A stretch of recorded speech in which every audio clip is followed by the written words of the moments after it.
Hi, Dani Johnson here on 2 hours of sleep. I just traveled from Latvia. We just finished that first steps to success in Latvia.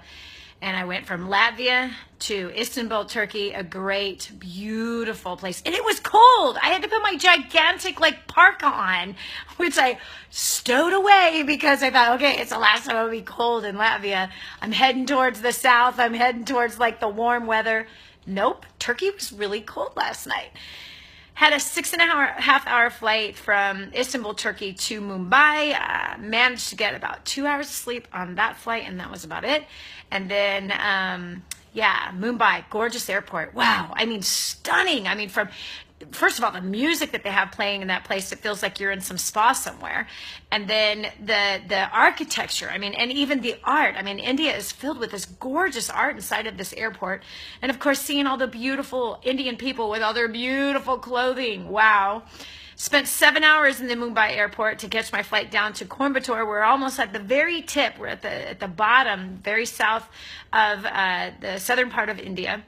And it's gorgeous. I don't know if you can see behind me, but the parts where there's not buildings, it's very, very green. They've had a lot of rain over here, and so it's been really, really green. Anyway, this is day 9, and December 9th, 25 years ago, so that would have been 1990, I'm 21, and I had just managed to start my first day on the job. I found a job as a cocktail waitress after being homeless for 9 days. I could not find work. I was begging. I was knocking on every possible door, and it just was not a good time.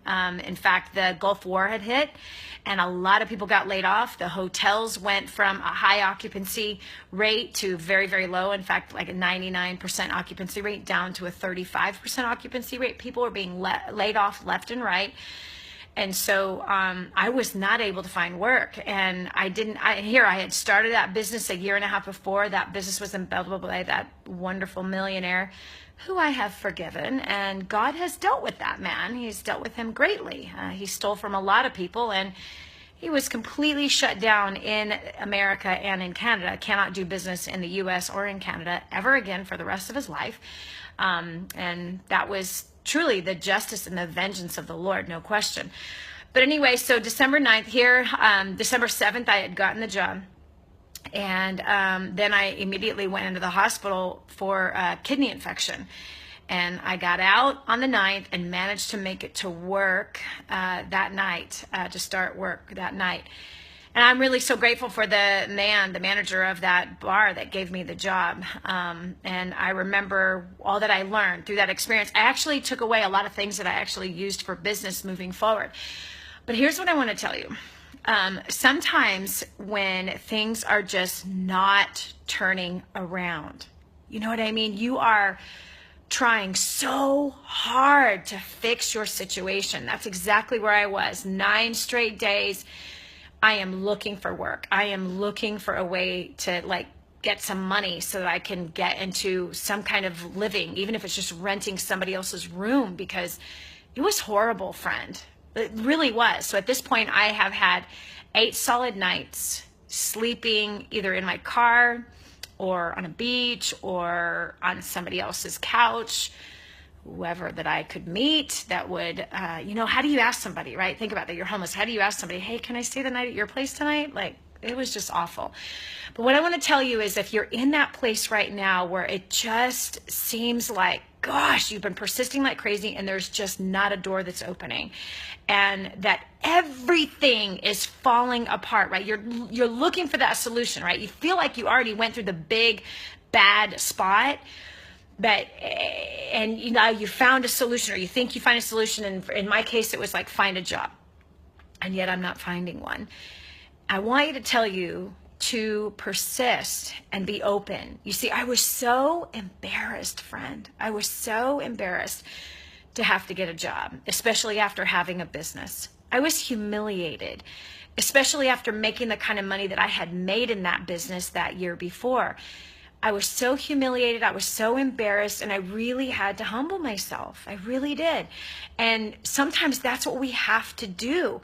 And honestly, those are some great times in our lives to humble ourselves. And so when I look back to December 9th of 1990 to today, it's 2015. Here I am in India, a place where there's extreme wealth and I mean extreme poverty. When you leave the Mumbai airport, all on the border of the airport, like where the runway is just unbelievable poverty. Listen, me living in my car was nicer than what these people live with, this extreme poverty. So I'm blown away by that. Here I am. It's December 9th. I'm in India. I'm about to speak before 2,000 pastors. I will be speaking before 1,000 people, 3 different crowds. I think of 1,000 people, I think is what the numbers are, and 2,000 people for the pastors conference that I'm doing coming up on Monday. I get to visit the sons of the martyred ones, these boys that my friend has been caring for, and that you helped to build a brand new school, a university, and an orphanage for these kids. You are helping to provide every month for their clothing, for their food, for their shelter, for their love, for their education that they're getting. They're speaking 4 different languages. They are reading the Bible for several hours a day. They are in prayer. They are kids of incredible character and great love. These kids were forced to watch their mothers be brutally raped, and then their mother and father burned alive at a stake. These kids were forced to watch that because their parents refused to deny the Messiah. Their parents stood for the Messiah. Their parents knew him so well and loved him so much that they were willing to not deny him. And these terrible, ruthless people that came in and killed these parents and left these boys behind. And my friend and his wife came in and rescued them and have supplied shelter for them, and obviously did not have enough room. There's 304 of them, did not have enough room for them. And so you and I, last year, we all pulled the funds together to build them a brand new facility. And I'll be visiting that facility come here Friday. And so I'll bring my phone, obviously, with me, and I'll take some video to show you what you have done, what we have done together, what your prayers have done, what whether you gave 10 cents toward this or $1 towards this, or it was $1,000 or $10,000, whatever it was that you gave towards rescuing the sons of the martyred ones. I'm so proud to know you. So look at this. Here, 25 years ago, I'm begging for a job. And the only thing I can find is a job that's going to give me 2 days a week as a cocktail waitress. Certainly nothing prestigious, certainly nothing grand. To fast forwarding and wow, just 2 years later, I was a millionaire, building businesses for the last 25 years, and today using the profits to work on projects like this and to help the extreme poor. And I mean extreme poor. Yes, we help people in the U.S. Absolutely. We help thousands in the U.S. But when it comes to the excess that we have to give, it goes to these places where there's extreme poverty and where my heart's been wrecked, to where there's poverty far more than I ever had when I was homeless, far more than I ever had when I was growing up.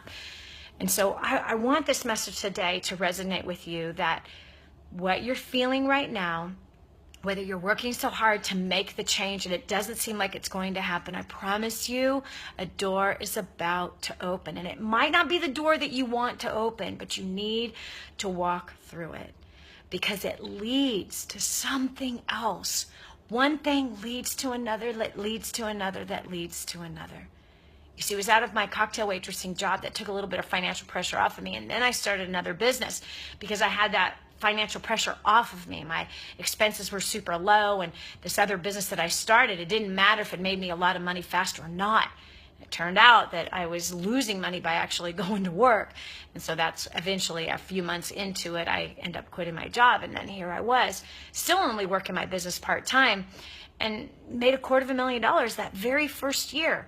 And so I promise you, friend, pray, be steadfast, cling to hope, cling to your Father in heaven, because he will rescue you. He rescued me, and you and I are not any different. I was a terrible, pathetic person back then, and I'm sure you're a whole lot better of a person than I am by far, and that I was. But he will rescue you if you humble yourself, you submit yourself, and you just trust it's going to happen. It's going to happen. It's going to happen. Your time is coming, friend. God bless you. I'll talk to you in the next few days as we give you updates here from Coimbatore, India. God bless. Have an awesome one.